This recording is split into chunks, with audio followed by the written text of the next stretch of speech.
Ready అన్న నమస్తే అన్న. పాకిస్తాన్ కూడా ఈ మధ్య 130 అణుబాంబులని మా దగ్గర చైనా నుంచి తెప్పించిన యుద్ధ విమానాలు ఉన్నాయి, అక్కడి నుంచి తెప్పించిన యుద్ధ విమానాలని ఇలా బిల్డప్లు కొడతా ఉంది. దాన్ని ఎలా తీసుకోవాలి మనం?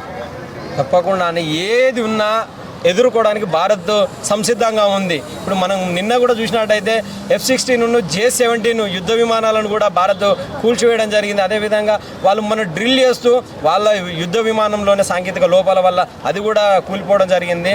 వాళ్ళకు ఏ వ్యవస్థ ఉన్నా కూడా తట్టుకొని నిలబడడానికి ఇండియన్ ఆర్మీ వ్యవస్థ ఎప్పుడూ సిద్ధంగానే ఉంది. ఎందుకనంటే ఇప్పుడు మేము పదే పదే కూడా చెప్తూ వస్తున్నాం, ఇప్పటికైనా మారండి, మీ బుద్ధి మార్చుకోండి, కుక్కతోక వంకరనే కాకుండా కొంచెమన్నా మారండి అని మేము పదే పదే చెప్తూ వస్తున్నాము. వాళ్ళు ఇప్పటికి కూడా మారడం లేదు. మేము మళ్ళీ పదే పదే చెప్తూ వస్తున్నాము, గత 10 రోజుల నుండి కూడా క్లియర్గా చెప్తూ వస్తున్నాము. దివాళీ అనేది ఇండియాలో జరగబోతుంది. పాకిస్తాన్లో బాంబులు పేలితే దివాళీ ఇక్కడ జరుపుకుంటామని మేము పదే పదే చెప్తున్నాము.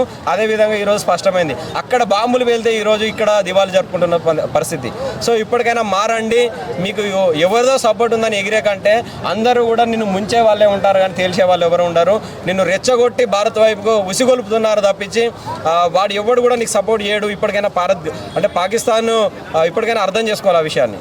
అమెరికా దగ్గర మొరబెట్టకుంది, మా మీద యుద్ధం చేశారు అని మూసుకోని అన్నది. దాన్ని ఎట్లా చూస్తాం?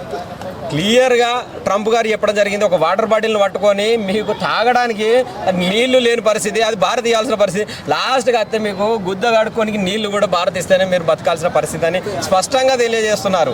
అయినా కూడా ఆ బుద్ధి మార్చుకోకుంటే అది దానికి ఎవరు ఏం చేయలేరంటే దాని పూర్తి బాధ్యత ఆర్మీ లేదంటే ఆ గవర్నమెంటే భరించాలి, పాక్ గవర్నమెంట్.